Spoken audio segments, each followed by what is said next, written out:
Drama serial मैं मंटो नहीं हूँ कि नेक्स्ट एपिसोड बहुत ही ज़्यादा इंटरेस्टिंग बनने वाली है। मंटो जैसा डरपोक सा इंसान दिखाई देता था वो वैसा बिल्कुल भी नहीं। मुझे तो ऐसा लगता है कि मंटो का ताल्लुक किसी और ही ग्रोह से रह चुका है। फरहाद और मदिया को किडनैप करने के बाद मंटो जो कि सीधा बिन्यामीन को कॉल करता है और उसे बताता है कि तुम्हारा बेटा मेरे पास है, अब तुम बताओ कि इसका क्या करना है। क्या सुलहनामे से महमल का नाम निकलता है या फिर फरहाद की जान ले लूं। जिस पर बिन्यामीन मंटो से कहेगा कि तुमने शेर की खाल में हाथ डालकर अच्छा नहीं किया। तुम्हें पहले तो मैंने माफ कर दिया था, लेकिन शायद तुम खुद मौत को दावत दे रहे हो। तुम जानते नहीं कि तुमने किससे पंगा लिया है। बिन्यामीन मंटो से कहेगा कि आखिर तुम ये सब कुछ किसकी शय पर कर रहे हो, क्योंकि तुम में इतनी हिम्मत नहीं कि तुम ये सब कुछ कर सको। बिन्यामीन का शक सिराज अमृतसरी पर जाता है कि इस सब के पीछे सिराज अमृतसरी का हाथ है। वही मंटो का सरपरस्त बना फिर रहा है और खुद को पीछे रखकर बंदूक मंटो के कंधे पर रखकर चला रहा है। जिस पर मंटो बिन्यामीन से कहेगा कि मैं किसी की शय पर कुछ नहीं कर रहा और ये कि मैं बहुत अच्छे से जानता हूं कि मैंने किससे पंगा लिया है और मैं किसी के बाप से भी नहीं डरता। तुम्हें जो करना है वो कर लो। फिर बिन्यामीन जो कि गुस्से से सिराज अमृतसरी और मियाँ जी के पास पहुंच जाता है और मियाँ जी से कहता है कि मंटो ने फरहाद को अगवा किया है। आखिर किसकी शय पर? इस सब के पीछे सिराज का हाथ है। सिराज अमृतसरी बिन्यामीन से कहेगा कि इस सब से मेरा कोई लेना देना नहीं और मैं नहीं जानता कि मंटो ने उसे क्यों अगवा किया, क्योंकि तुम्हारा बेटा पूरे शहर में शर फैलाता फिर रहा था, तो किसी चक्कर में मंटो ने उसे पकड़ लिया होगा। जिस पर बिन्यामीन बहुत ही गुस्से से खड़ा हो जाता है और कहता है कि मियाँ जी, इसे कहो कि अपनी बकवास बंद करे, वरना मैं इसे जिंदा नहीं छोड़ूंगा। किसी माई के लाल में इतनी जुर्रत नहीं कि वो मेरे बेटे की तरफ आंख उठाकर भी देखे। बिन्यामीन जो कि गुस्से से तिलमिला रहा होता है, बिन्यामीन सिराज अमृतसरी से कहेगा कि मुझे सच सच बता दो, आखिर इस सब के पीछे तुम्हारा क्या मकसद था? तुम सुलहनामे पर दस्तखत कर चुके हो, फिर इस सब का क्या मकसद हो सकता है? क्या आखिर यूनिवर्सिटी का एक डरपोक सा सर शेर की खाल पहनकर शहर में नमूदार हो जाता है, आखिर किसके कहने पर? सिराज अमृतसरी बिन्यामीन से कहेगा कि तुम्हें जो समझना है समझो, और बिन्यामीन वहां से गुस्से से चला जाएगा। तो फिर मंटो जो कि फरहाद से कहता है कि अब तुम आखिरी बार सोच लो, क्या महमल को इस सुलहनामे से निकालने के लिए तैयार हो? जिस पर फरहाद कहेगा कि हरगिज नहीं। मंटो फरहाद से कहेगा कि तुम कातिल हो, तुमने बहुत सी जानें ली हैं और तुम्हें भी कोई हक नहीं जीने का। अगर तुम जिंदा रहे तो न जाने और कितना शर फैलाओगे। जिस पर फरहाद मंटो से कहेगा कि हजरत ने मुझे अपने बाप का खून माफ कर दिया था। मंटो फिर जो कि इफ्रा के बाप को आवाज लगाएगा और इफ्रा का बाप जब सामने आएगा तो मंटो फरहाद से कहेगा, इसको तुम जानते हो ये कौन है?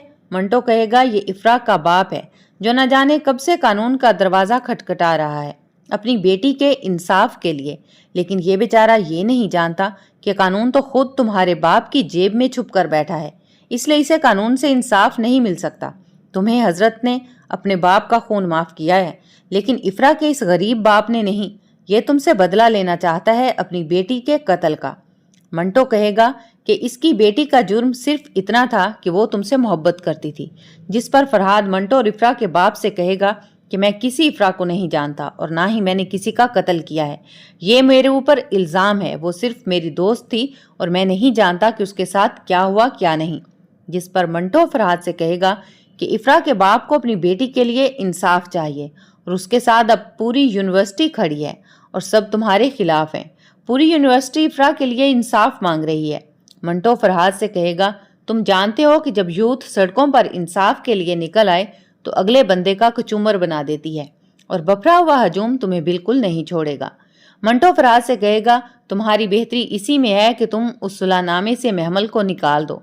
तुम तो क्योंकि जिंदा नहीं बचोगे और जब मौत इंसान के सर पर खड़ी हो तो अपनी जान बचाने के लिए इंसान कुछ भी कर सकता है और तुम इस शादी से अब खुद मना करोगे। जिस पर फरहाद भी जिद्दी घोड़े की तरह जिद करके बैठ जाता है और मंटो को सीना तान कर जवाब देता है कि अगर महमल मेरी जिंदगी में नहीं रही तो मुझे ये जिंदगी भी नहीं चाहिए, क्योंकि महमल के बगैर मैं जिंदा नहीं रह सकता।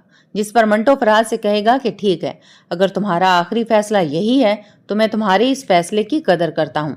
फिर मंटो जो कि फरहाद से कहेगा कि काश तुमने किसी बेगुनाह की जान लेने से पहले ये सोचा होता कि इंजाम तुम्हारा भी बुरा ही होना है और तुम्हें भी आखिर मर जाना है। तुम फिरौन बने फिर रहे थे, तुम हमेशा की जिंदगी लेकर नहीं आए थे। और फिर मंटो जो कि फरहाद पर अपने पिस्टल की तमाम गोलियां اس کے سینے میں اتار دے گا اور فرحاد زمین پر گر جائے گا۔ اس طرح سے منٹو نے فرحاد کو اس کے انجام تک پہنچا دیا، کیونکہ فرحاد نے بھی نہ جانے کتنی زندگیاں برباد کی ہیں۔ منٹو فرحاد کو مار کر کہے گا کہ خس کم جہاں پاک، شر کو ہمیشہ کے لیے اس دنیا سے ختم ہو جانا چاہیے۔ پھر افرا کا باپ، جو کہ منٹو کا بہت شکریہ ادا کرتا ہے اور بہت خوش ہو جاتا ہے، اور منٹو سے کہتا ہے کہ آج تمہاری وجہ سے میری بیٹی کو انصاف مل گیا، میری بیٹی کی روح کو سکون مل گیا ہوگا۔ میں اس کے جیتے جی تو اس کے لیے کچھ نہ کر سکا، لیکن اس کے مرنے کے بعد اس کے قاتل کو اس کے انجام تک ضرور پہنچا دیا۔ اب میرے ضمیر پر بھی بوجھ ہلکا ہو گیا ہے۔ افرا کا باپ منٹو سے کہے گا کہ تم نے وہ کر دکھایا جو قانون بھی نہ کر سکا۔ قانون جن سے ڈر رہا تھا، تم نے بہادری دکھا کر قانون کو بھی مات دے دی اور بتا دیا کہ ہمیشہ حق اور سچ کا ساتھ دینا چاہیے، چاہے ظالم کتنا ہی طاقتور کیوں نہ ہو۔ منٹو، جو کہ پھر خود کو آئینے میں دیکھتے ہوئے کہے گا کہ میں منٹو نہیں ہوں۔ پھر جب یہ بات پولیس والوں کو پتہ چلتی ہے تو ایس ایچ او منٹو کے پاس پہنچ جاتا ہے اور اسے کہتا ہے کہ منٹو صاحب، مجھے لگتا ہے کہ ہمیں یہ وردی اب اتار دینی چاہیے اور آپ کی اس جرات کو سلوٹ پیش کرتا ہوں، کیونکہ جو کام ہم نہ کر سکے وہ کام آپ نے کر دکھایا۔ منٹو ایس ایچ او سے کہے گا کہ آپ تنخواہ سرکار کی کھاتے ہیں اور کام بھی آپ کو سرکار کا ہی کرنا چاہیے۔ یہ شہر کے چھوٹے بڑے گنڈوں سے آپ کو نہیں ڈرنا چاہیے۔ آپ تو قانون کے رکھوالے ہیں اور آپ ان لوگوں سے ڈر رہے ہیں تو آپ غریبوں کو کہاں سے انصاف دلوائیں گے؟ اور آپ لوگ ان سے اسی لیے ڈرتے ہیں کہ آپ لوگ ان کا کھاتے ہیں یا آپ لوگوں کی جیبیں بھرتے ہیں اور اپنی مرضی کے مطابق آپ لوگوں سے اپنے کام کرواتے ہیں۔ آپ تو خود ان کی جیبوں میں چھپ کر بیٹھے ہیں، تو آپ کسی کو کیا انصاف دو گے؟ آپ تو خود قابل رحم ہو۔ منٹو ایس ایچ او سے کہے گا کہ مجھے آپ پر ترس آتا ہے، اور ایس ایچ او مارے شرمندگی کے منٹو کے سامنے اپنی نظریں جھکا کر بیٹھا ہوگا۔ منٹو، جو کہ جیسا دکھائی دیتا ہے وہ ویسا بالکل بھی نہیں۔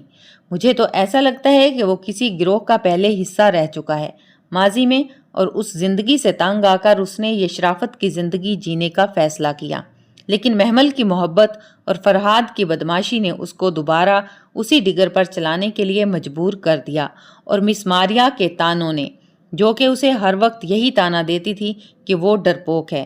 اب منٹو نے سب کو بہادر بن کر دکھا دیا کہ وہ کتنا بہادر ہے، اور منٹو واپس اپنے اسی روپ میں آ گیا ہے۔ اگر آپ کو ہماری ویڈیوز اچھی لگتی ہیں تو ہماری مزید ایسی ویڈیوز دیکھنے کے لیے ہمارے چینل کو لائک کریں، شیئر کریں اور سبسکرائب کرنا مت بھولیے گا۔